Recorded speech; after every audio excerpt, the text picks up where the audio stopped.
Good afternoon or good evening, wherever you may be listening to us from, here on this big, beautiful planet we call Earth. This is Michael Cross here with another edition of Unlocked Dorito here on UCY TV Productions. Tonight, we are going to go into a question that I think, well, it's a critical question for those Republicans out there, and I think ultimately is how does the Republican Party propose to reach the millennial generation? See, if they don't reach them, they're going to be lost. Okay, so I just like this whole concept of marketing, and I'll give you some of my ideas as to how you can effectively market to the millennial generation. Okay, but before I begin, speaking of marketing, I'm going to market myself a little bit here. I encourage people to subscribe to this channel if you're listening to this later on YouTube. Also, if you would check out my official website, I'll put that down in the comment section. I'll pin that comment so people can look at it.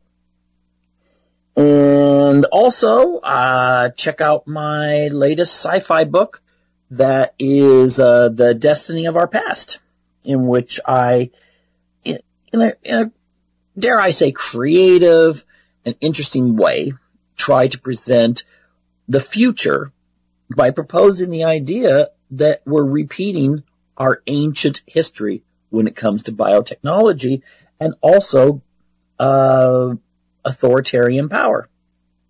So anyway, go ahead and check that out. And, Destiny of Our Past, you can check that out on Amazon.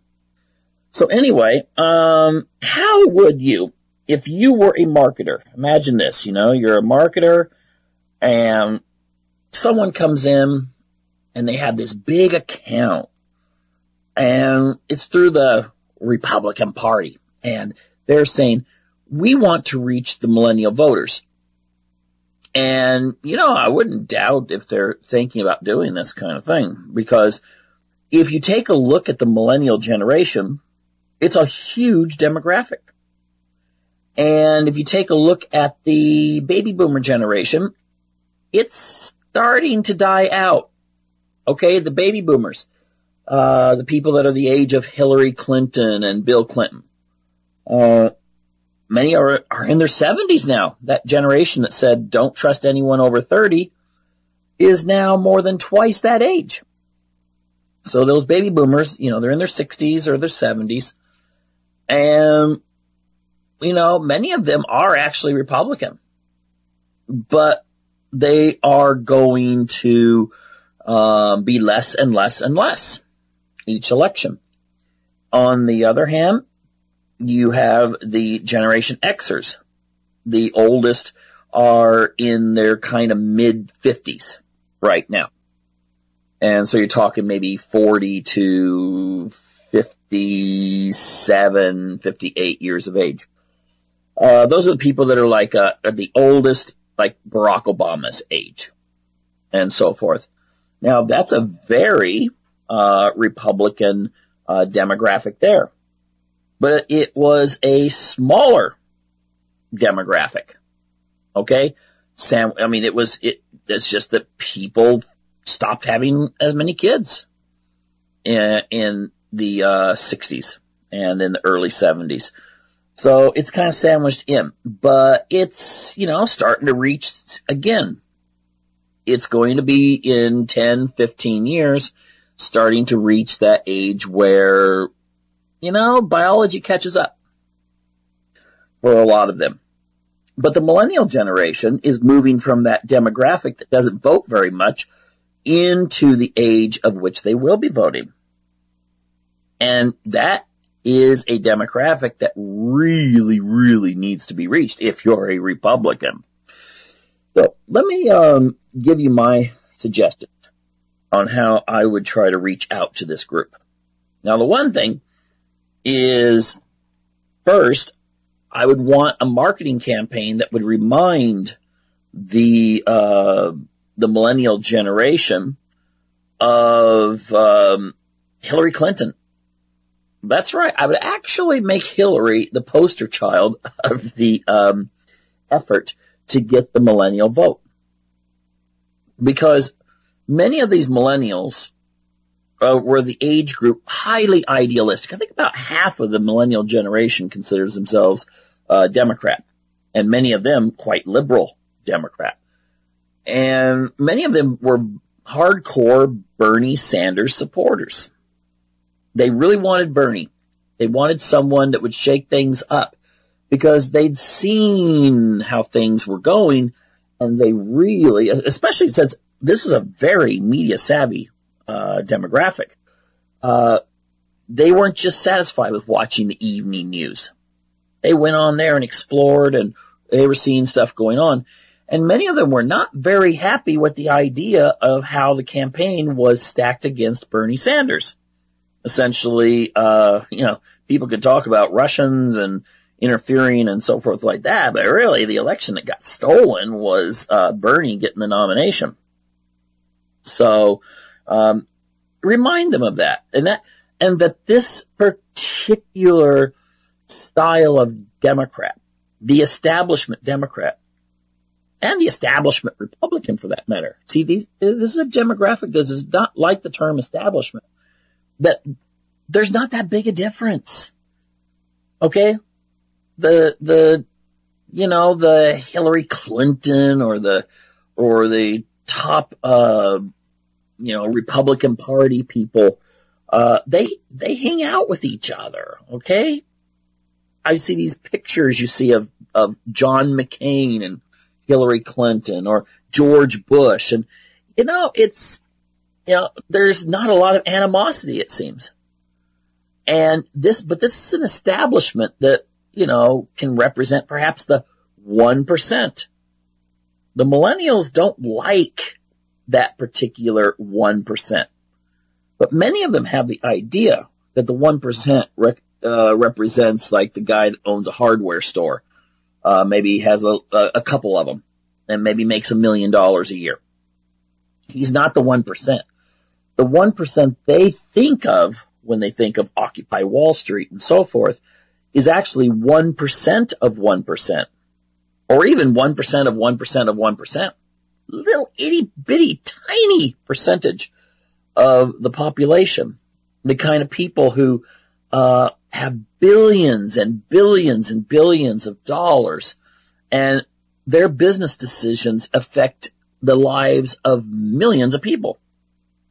These are the people that they don't see that much, but they often associate with being Republicans, which is not the case. And that has to be something Republicans can kind of distance themselves from, is that whole I shouldn't say millionaire nowadays, it's billionaire image. Okay? There are Republican billionaires, but there's a lot of Democrat billionaires. And maybe some of the ones that are the top billionaires today are Democrats. So that would have to be something. Now, I know that would be controversial for the Republicans. What? We're gonna rip on the people that have money?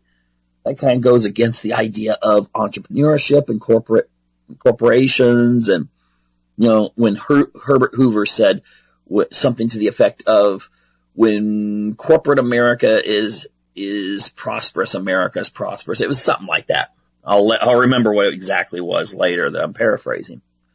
But the thing is that this is something that is somewhat outdated. And so if you run as the establishment, you're not going to get anywhere. If you run as questioning much of the establishment, you will. And you'll pick up a lot of support there. Secondly, speaking of which, you've got to be creative. You've got to show, this is a generation that really actually respects entrepreneurship. And so you've got to be creative too. Okay? You can't go by the old-fashioned politics. You've got to do some guerrilla marketing. You've got to tap in to this this generation that basically lives on social media, like YouTube, Instagram, I think Twitter's kind of losing its appeal, just like Facebook is losing its appeal with this demographic. At least that's what I've read. But they're still out there. You got to tap into that. You got to start using it.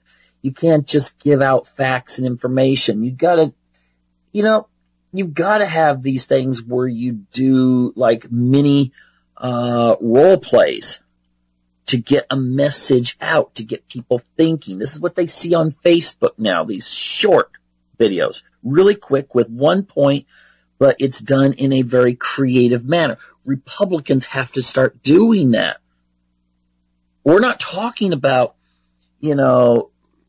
the idea that campaigns, be they for politicians or for products, might change every 10 years of style. We're talking things that within a year, this generation, the millennials, are thinking, oh, that's old. And you're going, well, wait a minute, that's like a year ago. Yeah, but that's, this is how quick things change because social media changes so fast. And Republicans have got to be able to learn to do that. Okay?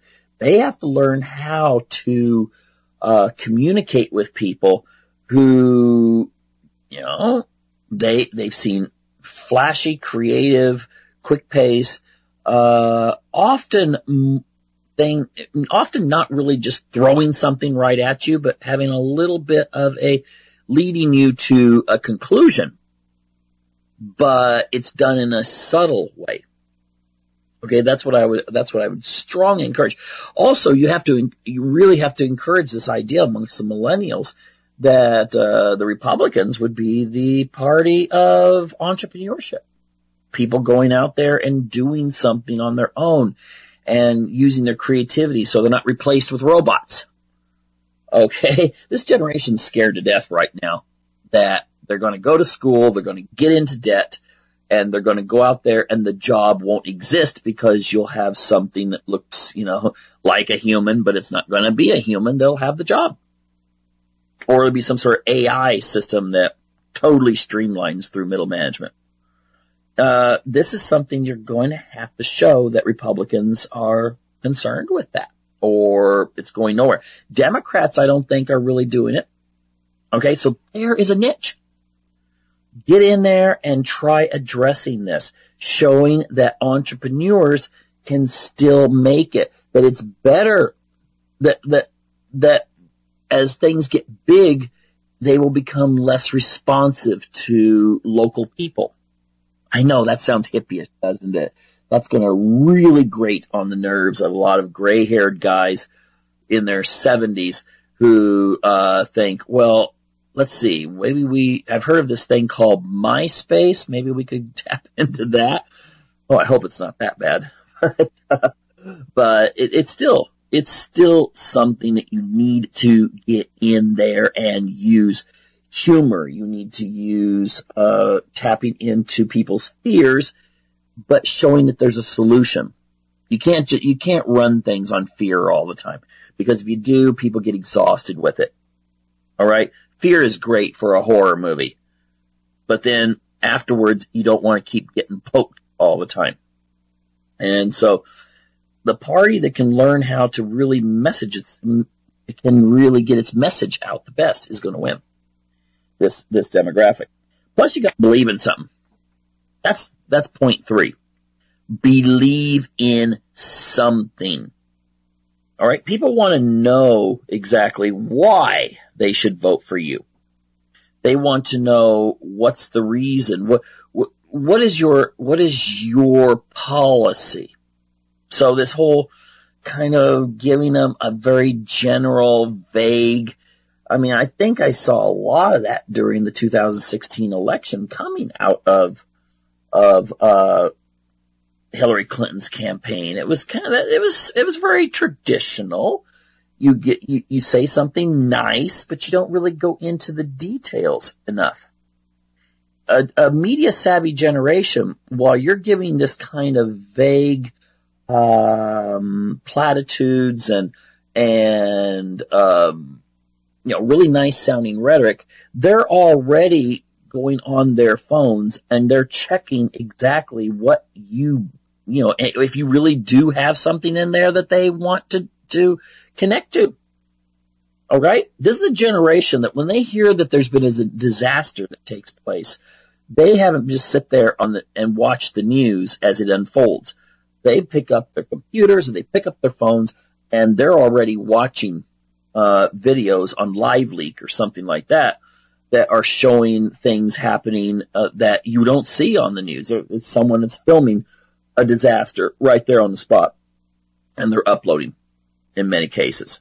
And there's all kinds of other video sources for that too. So they're not satisfied with someone just getting up and giving the nice 1970s sort of vague promises. They want to know some. And so you have to be willing to show that. I'll say this much. One thing the Republicans could actually learn from is Barack Obama's website back in 2008 and 2012. That was really good. I mean, it was focused. It had information that targeted people for what they believed in. So if you were 55-year-old single mother who's trying to send the kid through college, that I'm just making that one up there. I don't know, but it might have been there. But it had lots and lots and lots of breakdowns that you'd click that, and it would take you to what he was going to say about that. And that's kind of actually good too, because then it doesn't alienate the people who might be over here, that believe in something else. You direct them. Oh, no, you come into this room, so to speak, via the internet. Now, something else, don't insult them. Millennials are getting a little bit ticked off with always being made fun of. They are not all running to their safe space. They don't all want to ban someone from saying this, that, or whatever. In fact, many of them are very irritated by the extremes. Now, because of that, many of them actually do believe in freedom of speech, but it's never really been sold to them in the same way maybe back in the 60s and the 70s it was sold. You've got to be able to show that free speech, you've got to deal with it both ways. It's one person's speech you're going to love, someone else's speech you're going to hate, but you don't ban it. Now, if you can use that and tap into that libertarian aspect that many of the millennials have respect for, then you're going to sell it. Yeah, you can explain to them that your party supports freedom of speech, freedom of religion, and then even say, well, that can include, showing someone who's Muslim, showing someone who has no religion, but saying that you support the freedom for those people to worship or not worship as they please. That will gain them respect, because they're not a generation that really likes people saying, that's bad, that's good. Okay? They are, because of the internet, able to see all of the various arguments. They're used to going on social media and debating people in comments and so forth. So you can still present a conservative message, but make it inclusive, not exclusive, which many conservatives actually do quite a bit, is make things exclusive. If you don't belong to the right religion or whatever, you could be a Mormon and in Georgia and you want to get involved in the Republican Party, and maybe someone's going, oh, okay, well, I guess non-Christians can be involved too. And you're like, what the, this is the kind of thing that really can shoot down people. All right. So that is something you're going to have to do, and sometimes you're going to have to maybe even, if you're talking about helping families, which is something that millennials are getting into that age where they're thinking families and having children and settling down. once in a while you're probably going to have to show, a lesbian couple with 3 kids or something like that, talking about how they're trying to pay the house bills and how they're trying to save up for the education of their children and these kinds of things. All right. You got to show that you are connected. In the same way, you're going to have to show more people who are, and really promote people who are non-white, because the majority of people born now in the United States are non-white. And so if you can't tap into the Hispanics and show that, and some of these other groups, then, you're just going to go away politically. I mean, it's just not going to happen for you anymore. And Republicans have to realize that, okay? So there has to be more of trying to reach out to those voters, trying to show a certain amount of courage, and going and speaking to groups that maybe you don't, normally associate with Republicans. And you know why you don't associate them with Republicans? Because Republicans don't go to those neighborhoods. Well, for that matter, the rich Democrats don't either, unless they're mayors of a city or something like that. But that's a real disadvantage for Republicans. And if you got Republicans that did this and really made an effort and tried to talk to people and do it in such a way that connects to them, I think there'd be success. Okay? I really do. Like I said, share a vision. Ronald Reagan picked up the younger Generation X of his era, the ones who were voting for the very first time in 2000. He picked up their votes because he had a vision. Now, he sometimes he wasn't very specific on what he wanted to do, but he still had that vision. And you can connect that then to what you want to do. That can sell. All right? People like that. And so therefore you've got to have a vision. And it has to go beyond, let's just win this election and, okay, we made it this time.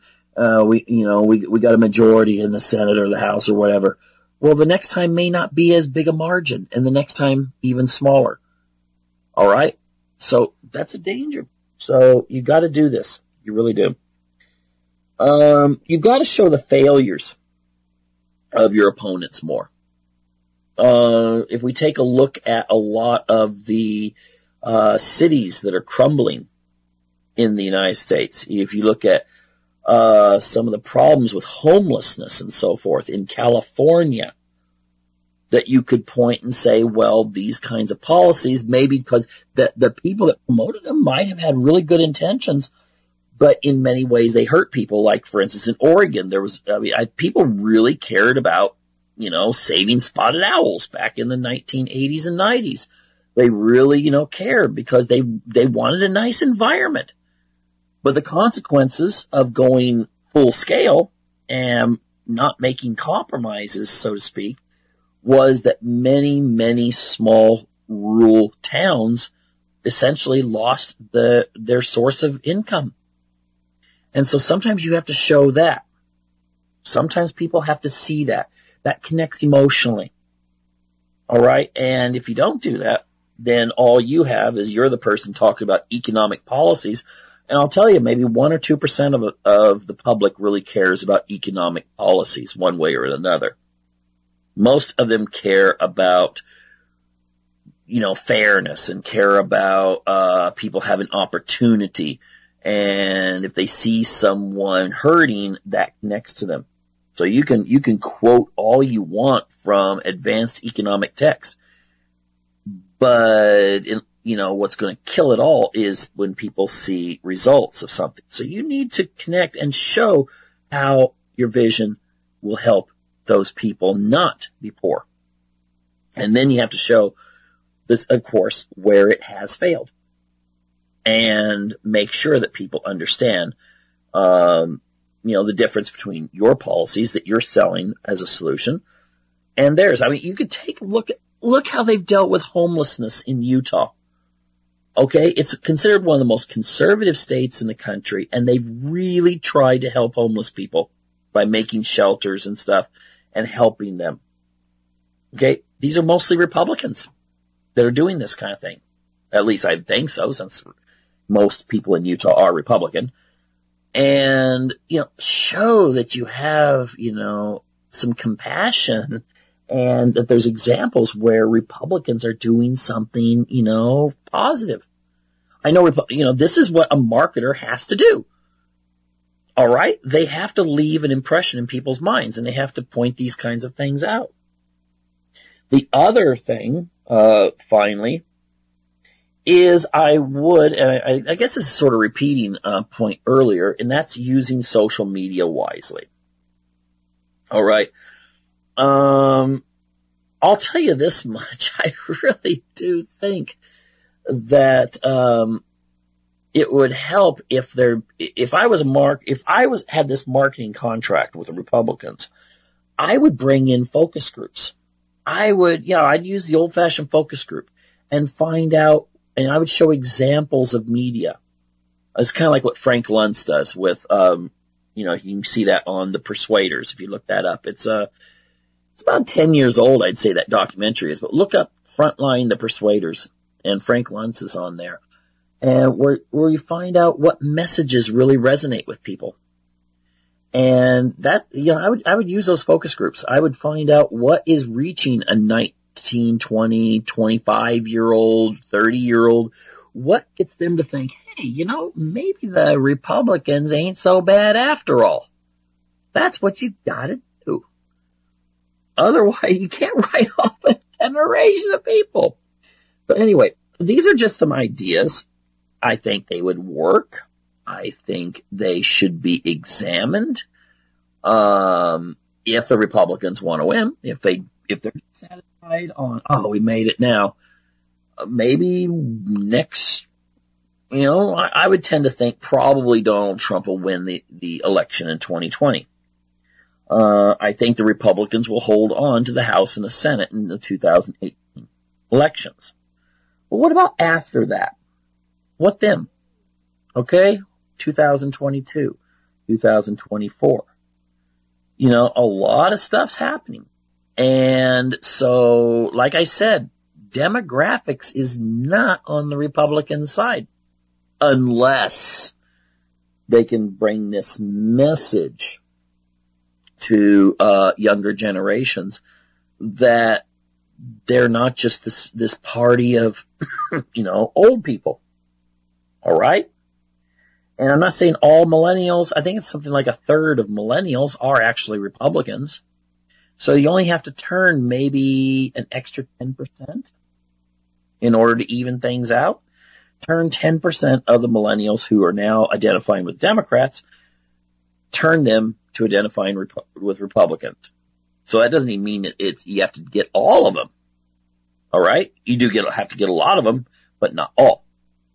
And so you turn those, and as time goes on, when people are married and they're having children, it's been actually shown that the number one thing that causes people to be more conservative is when they get married and have kids. All right? Because suddenly they have their own family to take care of. So they're not thinking in terms of those people and those people, and, this sounds like a good idea. They're looking more like, okay, well, what seems to be good for, people in my neighborhood at the most, or their church or whatever, but ultimately their family, their household. And so this has to be addressed. So anyway, take it or leave it. If there's any Republicans out there, that have any kind of positions of power, I would suggest examining these things I brought up. So anyway, I was just thinking that, we live in a society that is a little bit disconnected. And what I mean by that is humans are biology. Okay? Human beings are biological creatures. That's why, for instance, when we get into an advanced car, we put a seatbelt on. Why is that? Because if the car runs into another car or a light post or runs off the road, our biology is such that, well, we could die. But we often like to disconnect from that. We don't like to think about it. We sort of repress it. I mean, we don't want to be thinking about, you're not thinking right now what your heart rate is. Well, now you are. You're not thinking about the food that is being digested and it's moving through your intestines through peristalsis. Well, now you are. And so forth. But ultimately, what separates us from just, a dog or something is essentially our brains. Well, there's a few other things too. And of course we could get into this philosophically or religiously. But at the moment I'd like to kind of leave those aside and just point out that we are biological creatures and we are designed for certain environments. Now, humans have adapted over the centuries. Okay? We're able to adapt. I think the ideal climate based on our bodies and our ability to deal with temperature variation would be somewhere around the equator. A few, degrees up or a few degrees down, but a fairly warm climate. I mean, if you just want to talk about humans running around naked and finding food, hunter-gatherer type thing like people in some of the outer reaches of the Amazon still do. Now, the thing is that with our intelligence, we're able to adapt our environments. All right? If we want to live in Alaska or Sweden or Siberia, well, we know that we have to wear clothes, a lot of clothes. And we have to build shelters that are going to withstand the harsh conditions. Now, the thing is, we don't label people according to their, the fact that we are adapted to a certain climate. We don't say that, well, you're not suited for this or that because of how your body is designed. We just assume that using our intelligence, we will be able to live everywhere. And people talk about living in space, living on the moon, living on Mars. I mean, humans can do it. Okay, we can actually accomplish that. But we have to realize, too, that when it comes to our psychology, that is connected to our biology, by the way, that our environments that we have created are not necessarily very conducive towards prime psychological health. Now think about this. A human being is not designed to sit in a chair for a very long amount of time. Drop something there. Anyway, a human being cannot. A human being, if they do sit in a chair, there's studies that show this, that if you sit in a chair for an hour, it takes like 20 minutes off of your lifespan on average. And, that's calculated according to how it increases mortality in various ways. And that's because we're not designed to be sedentary. We're not designed for it. We're designed to actually move around. Hunting, like I said, hunting, gathering, growing food. I mean, all of these things take a lot of energy. It requires you to be able to, how would you say, your blood circulating, your heart beating faster. And this gives you better health because that's what we're designed to do. If you throw a human being into a environment like we have today, you do have problems that will develop. And we see a lot of those problems out there. today, but just to make an analogy to this, say you take a redwood tree and you try growing it in soil that is not similar to, Northern Californian or Southern Oregon soil. You put it into a different climate. You don't give it the nutrients it needs, and it's not going to grow to be this big, humongous tree. And human beings are the same way. That's why we have to take control and recognize that. But, in our psychology, we give people labels because they can't sit still and concentrate. Well, you could argue that, to really be able to fit into our modern society, you need to be able to concentrate. You need to be able to sit still, because it's going to help you get an education, which will help you then be able to be more employable and so forth. But I'm wondering if sometimes we disconnect from the fact that is a little bit, it's not just a little bit, it's just unnatural. And yet if we put a label, you've got this problem because you can't adapt to the artificial environment, that is a major problem that will then lead to, people have a stigma. They go around thinking, I'm just not a normal person. Maybe I need to take medications. Maybe I need to do all this kind of stuff. I've heard people even say, maybe I shouldn't even have kids because it could pass this on to their children. I knew a woman who had very, I'm not going to say profound problems, but she had the idea that she could not go to bed before 3 a.m. It was just the way her body was. So, since she was in education, she had to take some pretty powerful relaxants to be able to go to sleep, maybe 9 o'clock or 9:30. Now, she actually said that maybe she shouldn't have kids because she didn't want to pass this on. But if you lived in a natural environment, that wouldn't be a problem. It's not the problem of you being a human being. Okay? And we have variations of people. We have some people that are more naturally for nighttime. They stay up late. We have people that like to go to bed when the sun goes down. I don't understand those people, but there are people like that. And they usually like to get up early in the morning and get an early start. Again, I don't understand those people. But their biology is different. And so, does that mean they're wrong? No. Does that mean they have a disorder? No. It just means that they are wired in ways different than others. But yet we, as a society, forget that biology really counts. In fact, Western society kind of likes to pull away from that biology and kind of ignore it,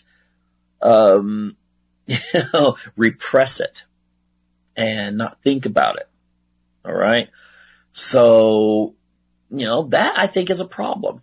It really is. Because, for instance, I think we could get rid of, on a related issue, we could get rid of a lot of our obesity today if people recognized and they were taught from a very young age that humans are designed to move.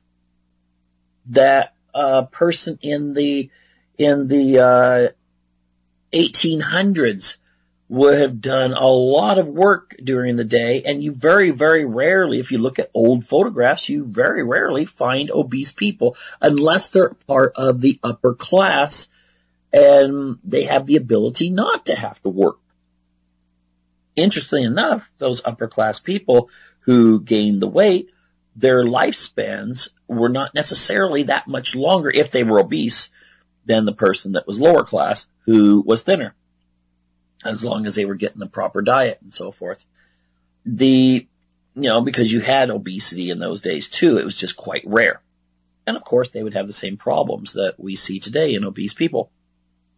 And that's because it's not natural. Can you imagine, in the old days becoming, if you're in a hunter-gatherer situation, which, we're told that that's the way most people were at one time in our human history. Well, how could you get obese? Because if you're a hunter-gatherer, you're moving. You're moving around. Maybe you're following the herds of the bison or whatever, or mastodons.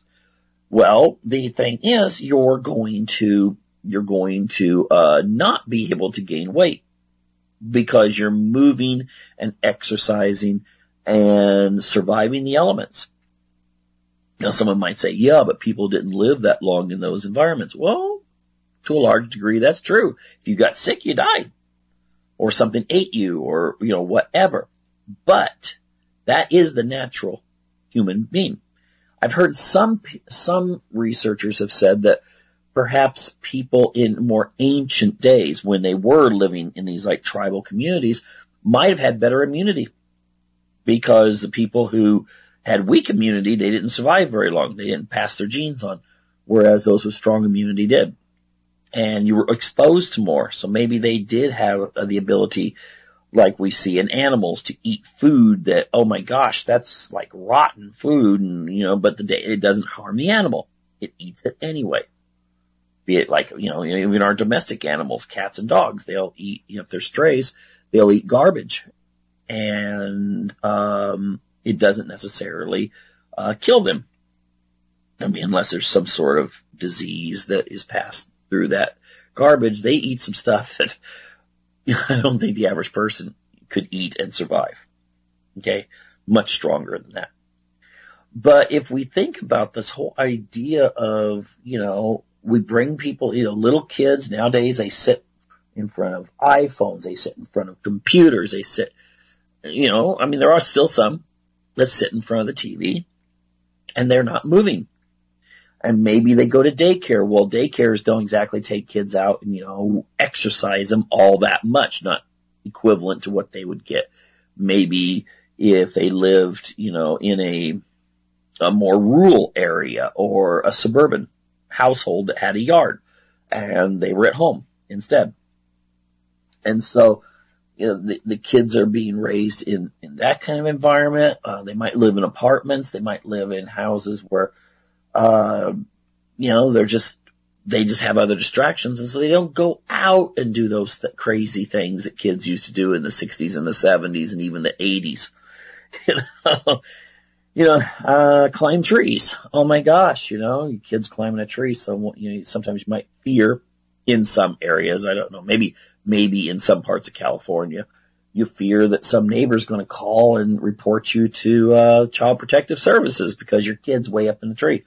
I mean, if I was called by today's standards, the things I did when I was a kid just in our yard, we had this huge cottonwood tree. And I used to like to try to climb when I was like maybe, 10 years old, try to climb as far up in it as possible. If you know what cottonwood trees look like in Oregon when they're mature, that's way up. I don't know how many stories that would be, but it would have been quite severe if I'd have fallen. But I wasn't going to fall. I was careful.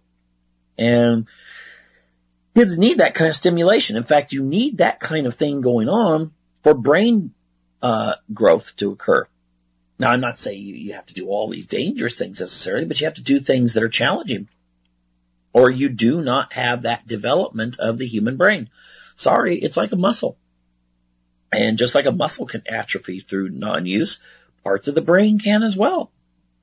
And so, and sometimes it'll be starved for these kinds of things. So maybe if the kid doesn't have a chance to do these kind of fun things when they're young, that's challenging or whatever. And again, you don't have to be climbing a 10-story cottonwood tree or something like that.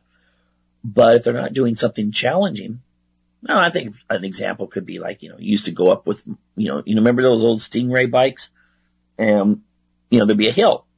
And you'd look down and that hill was, whoa, that's a long ways down.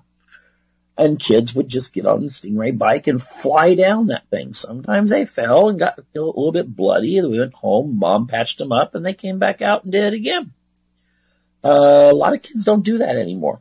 And that's kind of sad. But if they don't do those things when they're little and the consequences are not quite as severe, then what happens when they become teenagers? You could argue, although I don't know if there's been any research on this, but I guess you could argue that maybe they'll engage in other types of risky behavior that actually could risk their lives or, permanent injury. So, maybe there's something to be said about getting it out of your system in a more controlled and safer way than, suddenly, oh, Johnny, here's you a car and don't do anything bad. Well, hopefully they don't. So anyway, though, maybe we need to really teach young kids from day one, and their parents too, that the natural human body is designed for movement. And if you don't get it through going out and looking for grub, worms, and spearing some small animal so that your family eats that night, then maybe you need to compensate in other areas to keep that activity going. And while there's a lot of competition now with these games, they're like, wow, they're just totally overwhelming on young kids, well, older people too, on their minds and their synapses and so forth, that they need to unplug from that. Or else it's it's a competition between something it's almost like a competition between here's you some healthy food and here's you some junk food. What's the average person going to take? They're going to eat cake and ice cream before they're going to eat the broccoli. Okay, that's just the way people are. And if they say, no, I have very good self-control, I would eat through the broccoli, then that's because you've been very well trained. You've trained yourself, whatever, to where you will withstand that kind of actually biological temptation, because our bodies are designed to want to take in calories because, suddenly the food disappeared. If the society collapsed and we went into more of a survival of the fittest, struggle for life, Walking Dead style, I don't think you're going to be worried about your waistline when it comes to eating high-calorie stuff, because you're going to be moving around a lot. You're going to be out there and exerting yourself. And you're not going to get all the food that you could get at your local supermarket anymore. So if you do happen upon something, you're going to go crazy and eat it. But nowadays, our biology tells us food, it's time to eat.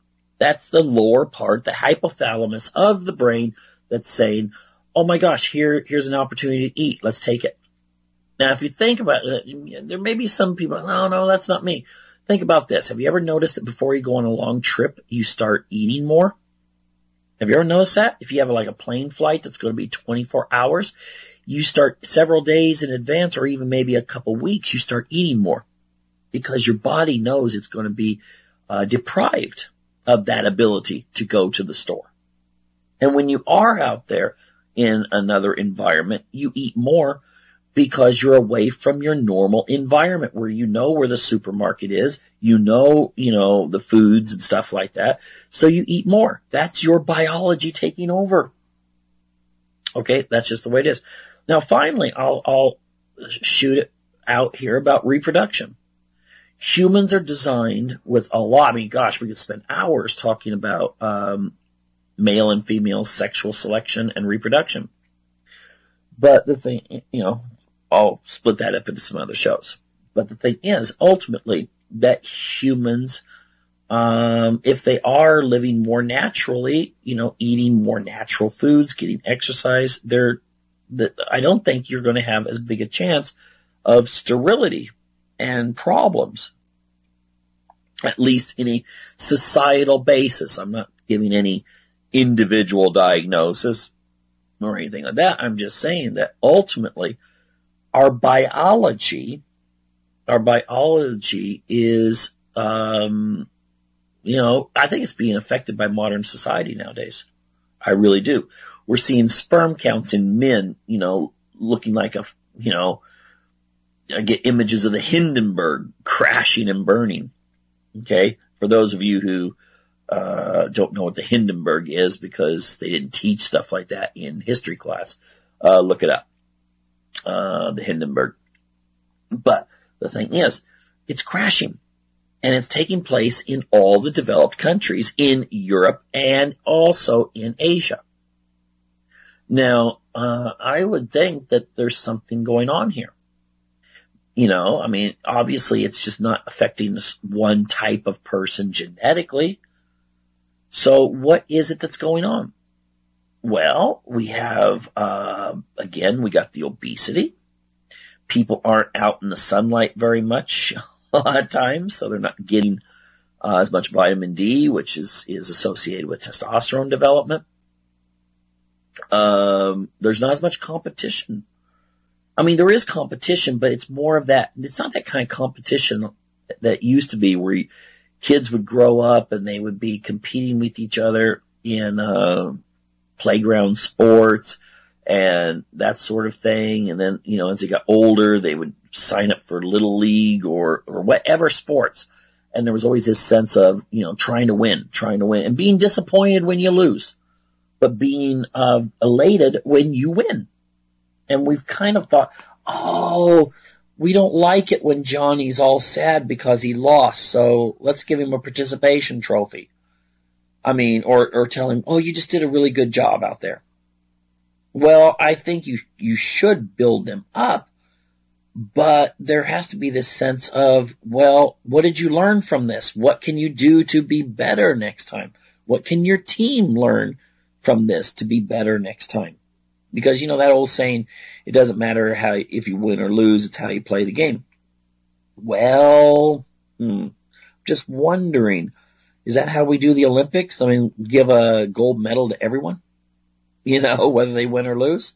Just give them maybe a bigger gold medal to the one that wins overall? No, we don't do that. And that's not the way life is. You don't get a participation trophy if you apply for a job that 100 other people have applied for and you don't get it. You don't get honorable mention, here's your coupon, here's you some money, and, it was great to have you as an interview. No, you don't even get paid for it. And a lot of times you have to pay a lot of money to drive to an interview, maybe even taking time off your initial work and having to drive there. And, you don't get anything if you don't get it. All right? It's called losing, and it's natural. And it's part of our biology. That, sometimes we win, sometimes we lose.